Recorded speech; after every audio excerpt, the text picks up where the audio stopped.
Hello and welcome everybody to this second in the series of webinars for new district superintendents and DCMs. And the topic for today's webinar is personnel. And with me today is Meg Lassiat, my colleague here at the General Board of Higher Education Ministry. Meg is our resident expert on the personnel matters that we'll be dealing with today. And she'll also be leading this workshop while we're gathered at Lake Junaluska. So hello and welcome, Meg. Thank you. And why don't we take this opportunity just to say a little bit more about you and just how, what your job is here. Just say a little word of introduction. Okay, I'm the Director of Candidacy, Mentoring, and Conference Relations at the General Board. I have been on staff now for 10 years, and in that role, I work with district committees and boards of ordained ministry, bishops and district superintendents as you have questions related to the candidacy process and conference relations of candidates and clergy. Very good. Thank you very much. Always in this section. As we said last week, we want you to relax and enjoy this webinar. It's intended to be a soft introduction to the topic, not a comprehensive overview of the whole topic of personnel as it relates to district superintendents and DCMs. And if you have some coffee or whatever, just make sure you're comfortable. And we also will provide information later for a handout that will give you an overview of this information, and you can use that to prepare for your time at Lake Junaluska. More on that later. As I said, this is the second of the webinars for this year, and we have another one that will be happening a week from now, and that's Wednesday, July the 29th, and same time. The topic for that will be legal issues, and we'll send you the link for that and the invitation to join that webinar later this week, and look forward to participating in that webinar with you 1 week away. And now we're going to do this exercise. Those of you who were able to join us last week understand how to do this, but I'm going to have Jason talk us through this interactive exercise to show us where in the world we are today. And I know where Jason is. He's in Southern California, mile stomping grounds. And Jason, walk us through this, please. All right, thank you, Myron. In the upper left-hand corner of your screen, you'll see the pointer tool. It looks like an arrow icon. Just click on that arrow icon, bring your mouse down onto the map, and click on the part of the world that you're joining us from today. There we go. Reflecting the population of our denomination, we have a lot of folks here in the east and southeast today, but also some folks in the Pacific Northwest. See Aaron up there, and my buddy Jim Powell from Southern California. Hello, Jim. And other folks joining us. That's nice. We have a picture of the whole world there because one of the things that we are doing in this agency is working more and more with our Central Conference constituents. And Meg and I had the pleasure earlier this year of traveling to Moscow to work with Bishop Edward Kagai and the cabinet there in a training, sort of a condensed version of what we're doing at Lake Junaluska with all of you, and also working with them to help them better understand their work as it relates to boards of ordained ministry. And that was a wonderful experience, and we're growing into that effort to be more of a resource for the worldwide church. All right. Well, thank you for that. Welcome to all of you.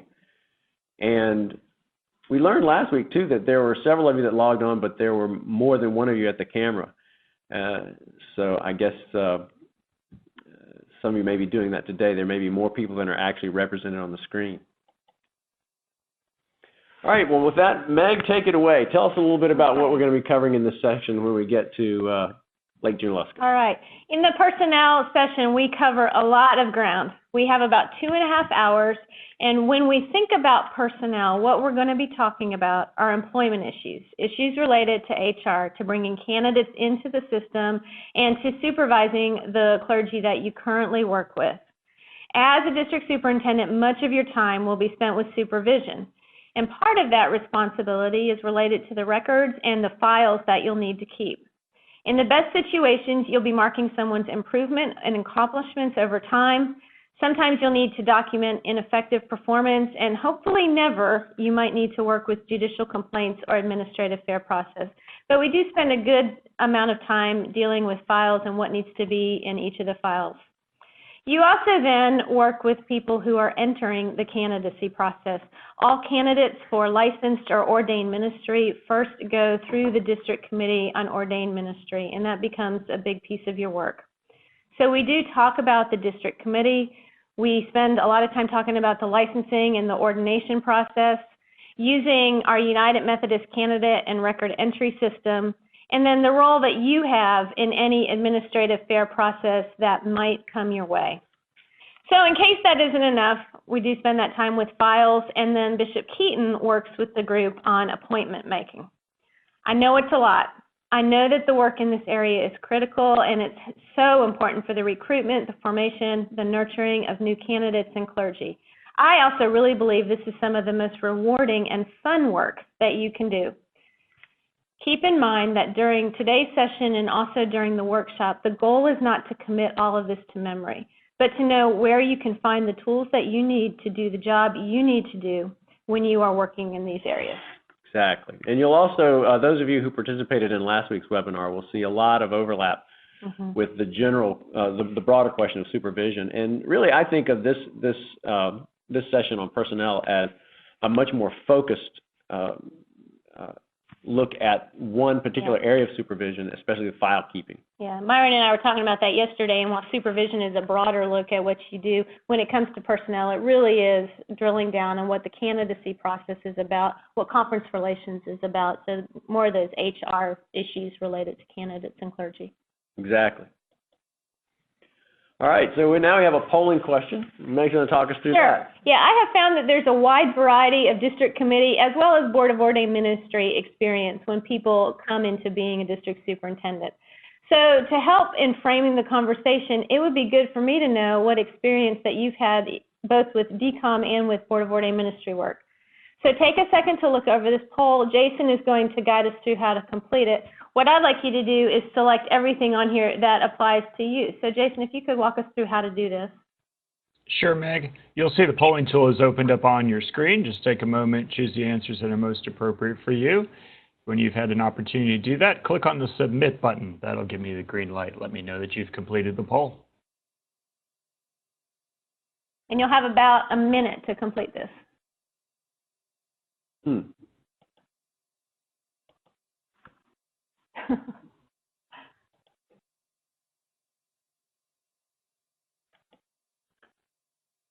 So I've answered my portion of it, and I can say that I've had extensive Board of Ordained Ministry experience and found it to be very, very rewarding. I also had extensive DCOM experience, both before serving as a district superintendent and obviously while serving as a district superintendent.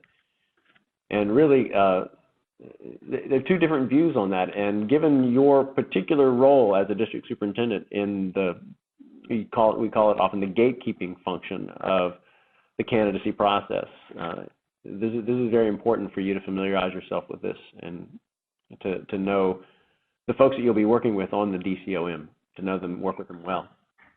The other thing that I find out in this, having this conversation with folks from around the country, is that boards of ordained ministry annual conferences are set up very differently.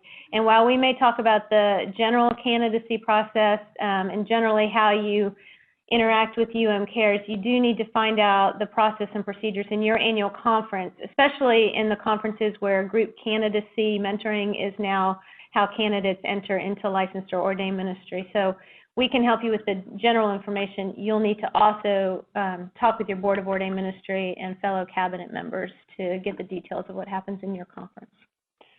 All right, and looking at the poll results, go ahead, Jason. Yes, Myron, just getting ready to say that I displayed the results on the screen, and you'll see those now. Okay, we have a lot who have extensive experience, so that's good to know. That'll be helpful as we prepare for our work in August. Thank you. Very good. Thank you. Moving ahead now. So how can you prepare for Lake Junaluska? One area of your work is to keep up-to-date and accurate files on all the clergy that you supervise. There are two types of files that need to be maintained for all clergy. Each clergy person must have a supervisory file and a personnel file, two separate files. Personnel files include general information like demographics, appointments, the status of all your conference clergy. They are kept up to date and maintained by the conference secretary. It's what we think of as the permanent record, or the type of information that would be listed in the business of the annual conference report or the conference journal. The supervisory files are separate from personnel files. Those files include evaluations, your notes about a clergy person, letters of complaint or letters of accommodation, and information you or the bishop deems important to keep in those files. They are maintained by you on behalf of the bishop, and access to those files is controlled by you and by the bishop. Generally, these files have more confidential information related to the conduct and the performance of clergy. Bishop Keaton helps in leading this workshop, and he is a great resource as we have conversation about what kind of information needs to be included in the supervision files. Did you want to say anything? Yeah, I really appreciate the clarity of that, and wanted to comment, again, from my experience as a district superintendent, the importance of maintaining both of those accurately. But one of the things that Meg and I talked about is the fact that there really can be overlap in the sense that when I started working on a couple of supervisory cases, it was helpful for me to go back through the general file. What do you call it? The personnel. Personnel file. The first one. The personnel file. And out of that, I found the standard documents that staff parish relations committees had submitted for their annual reviews of pastors, sometimes going back 20, 25 years, that were very helpful in building a supervisory file for these particular pastors and understanding their pattern of behavior or conduct, effectiveness or ineffectiveness, as the case may be. And so what I would do is simply make copies of those documents from the personnel file and keep them in my supervisory file. Also, the other bit of advice I'd give you on that to go ahead and get started is most of you are about 3 weeks into this role and starting July 1. And I don't know if the same will be true for you, but I found that within the first 3 or 4 weeks of working as DS, I had already had 2 or 3 encounters that became indicators of a case that I was going to have to deal with later. And fortunately, I had started my supervisory file on day 1 by just taking notes where I documented words and behaviors, the things that pastors said, the things that I observed them doing. The particular case that's coming to mind right now is a phone call that I had with a pastor on the district I was serving the very first week I was in the office. I don't need to go into the details, but I was surprised by the inappropriateness of some of the things he said to me in this first encounter we'd had over the phone. And it turned out that within a year, he was being exited from ministry. But because I'd started that file with that first encounter and recorded a verbatim, basically, of that conversation, that was one of the critical pieces in reaching the final conclusion about his status in ministry. So that's just a brief anecdote to say, go back over your first couple of weeks already, and if you've had encounters that come to mind that you think need to be recorded, not just the negative examples, but of course the positive things, hopefully mostly the positive things that you're observing from the pastors in your district, go ahead and start those records now, because they will become very important as time goes by. Something that comes to mind too as you're talking, one of the big reasons for keeping files is it does demonstrate a pattern over time. That reminds me, none of you really should be starting new supervisory files for your clergy. You should have inherited those files from the DS that you've replaced in your new appointment. So if that hasn't happened yet, check with your bishop, check with the other members of your cabinet for how that transfer needs to take place. Very good. Before we move on. Sure. Ahead of time, it would be helpful if you read through or at least scan through the policies that the General Council on Finance and Administration has put together regarding these policies. You can find them posted at the BOM library, and the link is on this slide. Navigate to the BOM handbook, and Chapter 28 has a summary, both the policies printed in full and a summary of those policies. Ready to advance? Yes. Here we go. Another polling question. Do you want to introduce this one for us? Sure. Yeah, we talk about the candidacy and ordination process a lot, and I find that people are at very different levels of the details that they know about the process. And as you know, we have a lot of steps in our candidacy process and in our ordination process. And your role as the DS, part of your role is going to be to make sure the steps are followed appropriately, particularly when it comes to candidacy. It's such a critical time for getting people into the system that the more you know how the system works, the better experience a candidate may have in starting this process for the church. So read through this poll. I need to know, if you don't know what this process really entails, have you been a candidacy mentor before? Is your understanding of the process pretty basic, enough that you could get someone pointed in the right direction, or could you lead the workshop at Lake Junaluska for us? That's what would be helpful to know right here. And then also, we have this open text box. I want to make sure we have the chance to talk about any particular questions or issues related to candidacy, licensing, and ordination. If you want to type those in here, that too would be very helpful. All right, Jason, show them how to do that. All right, polling tool is open, and I see folks are starting to enter in their responses. So just take a minute or so to do that. And don't forget to click on that submit button. That'll be very important. Very good.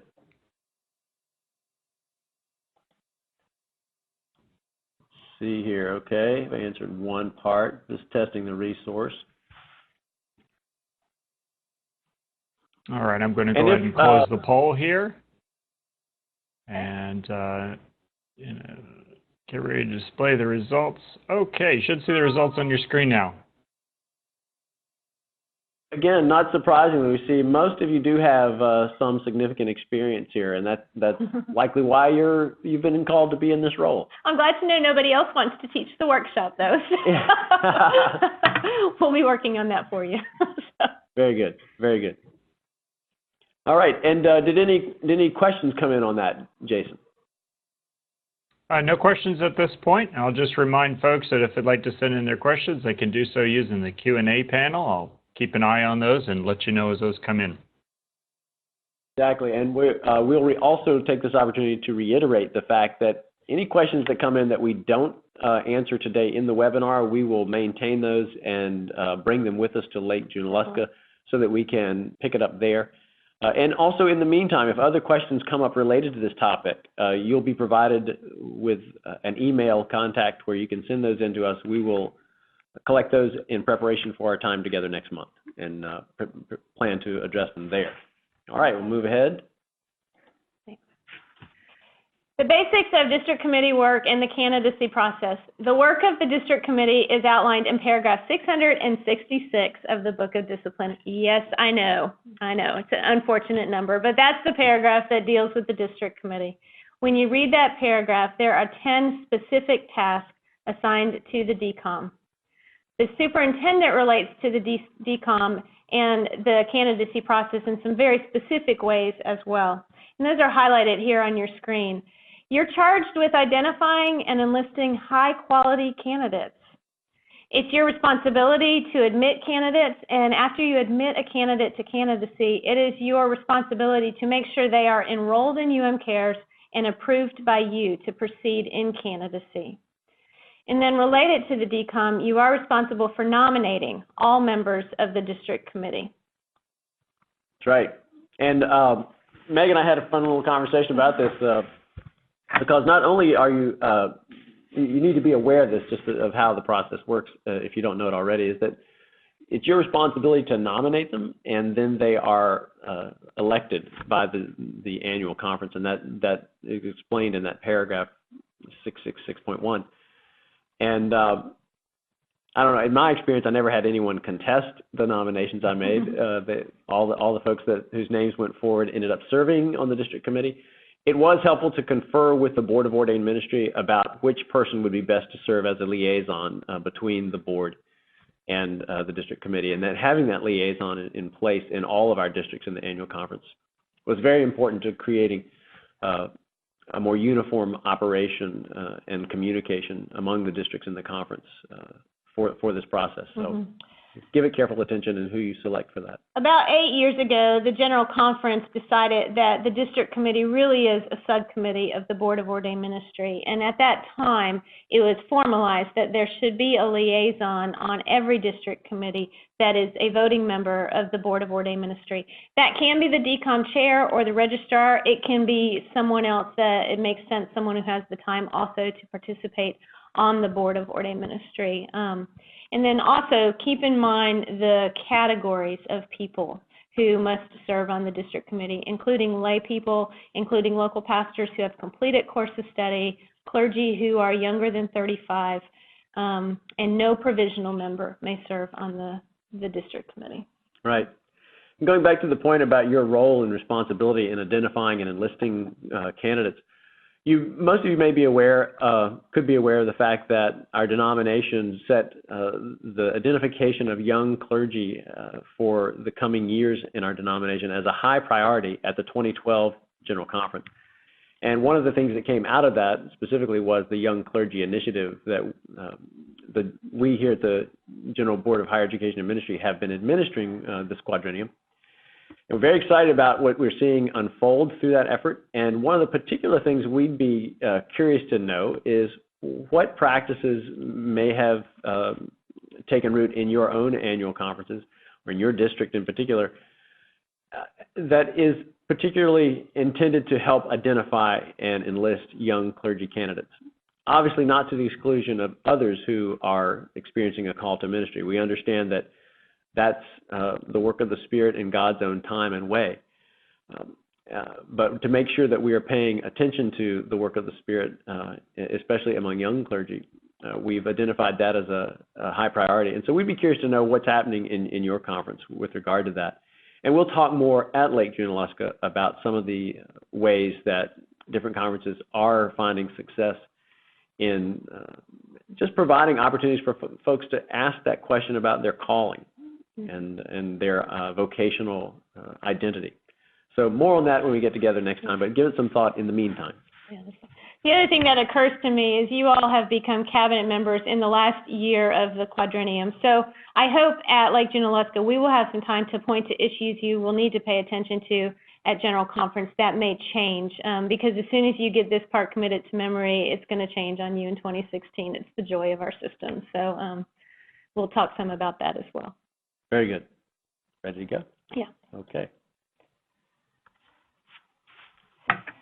You are responsible for entering and approving candidates for licensing and ordination. In that capacity, you have a role with our new United Methodist Candidate and Record Entry System. If you've heard of OCAS or the Online Candidacy Application System, back in April, GBHEM launched Cares, which replaces that. This is our denomination's way to track all candidates in a centralized database. It is the entry point into the database that annual conferences use to track clergy, like either Ezra or Pathways or whatever database your conference may use. The other reason we use Cares is to confirm that candidates are certified and are able to receive scholarships for seminary. New candidates are invited into the system either by you or by another annual conference representative. Sometimes the Board of Ordained Ministry staff person actually invites the candidate to set up the account. You'll need to find out how that happens in your conference. However, you as the DS are the only one who is authorized to approve applicants once they have completed their enrollment form and paid their candidacy fee. That's what the discipline requires, so the system is set up to keep that permission restricted to the district superintendent. By now, you should have received a link from GBHEM. It would have come from the email address notifications@umcares.org for you to set up your own account as a DS. We sent that email to the official email address that your conference provided to us when you started in this appointment. So if you have a Gmail that you use or some other email account that isn't your annual conference's official email address, you'll need to make sure you check the official address if you haven't found your invitation. The link that you click in that invitation expires after 30 days. So if you are not able to find that invitation, please do let me know, and we can send you a new one so that you can get your account set up before you come to Lake Junaluska. I would like, while you're there, for us to be able to walk you through entering a candidate, and we can resource you in answering any questions you have about to do that. So it is important for you to get your account set up before you arrive. That's all. All right. Well, surprise, surprise. You have more? I have one more thing. Okay, well then, surprise, surprise, surprise, surprise, surprise. Jason, you've posted that handout, correct? That we sent you? I will do that right now. So okay. folks, if Jason you take a look in the chat window, I'm going to get ready to put a link into the handouts that Meg has made available. And what you'll do is you'll just click on that hyperlink that you see in the chat window right now, and that'll take you right to the folder where we've got the handouts for you. Great, thank you. Look through that. The final thing I want to ask you to do before you come in August is to look through the steps to candidacy, licensing, and ordination that are included in there. I am not going to talk about those step by step. We will all be happy to know that. But we are going to have the chance to highlight what's new with this quadrennium that you may not be as familiar with, and to answer any of your questions related to that process. Very good. And that's all I have. So. Excellent. Very good. Well, as I was about to say, surprise. No, that's okay. We're in this together. We've come to the conclusion of this webinar. So you have a little more time than we originally scheduled, free to do what you need to do for the rest of the day. But we want to quickly remind you to be taking in this resource of watching over one another in love as a key piece of your formation as a new district superintendent, or DCM. And also to listen to a district superintendent's first year 2 CD set from the from the Lewis Center of Leadership, and it's produced by Love at Weems. Talk to other DSs and DCMs about what you're learning here, and especially about their practices for file keeping in light of today's conversation. And then continue to send us your questions, topics, scenarios that you would like for us to consider together when we're at Lake Junaluska next month. If by any chance you have some trouble accessing the Dropbox, please contact Catherine Carter. You should all have her email address now, and she'll be happy to help you access that resource. But you should be able to get it as Jason has instructed you today. And we've enjoyed this time with you and look forward to more next month. Just a reminder one more time, our next webinar is a week from today, same time in your respective time zones. And this is the email address that you can use to send questions in the meantime. Please put in the subject line webinar feedback, so that'll give us a little more indication of what the source of this question is. And with that, thank you. Thank you, Jason, for your excellent work on the technical end. You're a godsend. And thank you, Meg, again. Sure.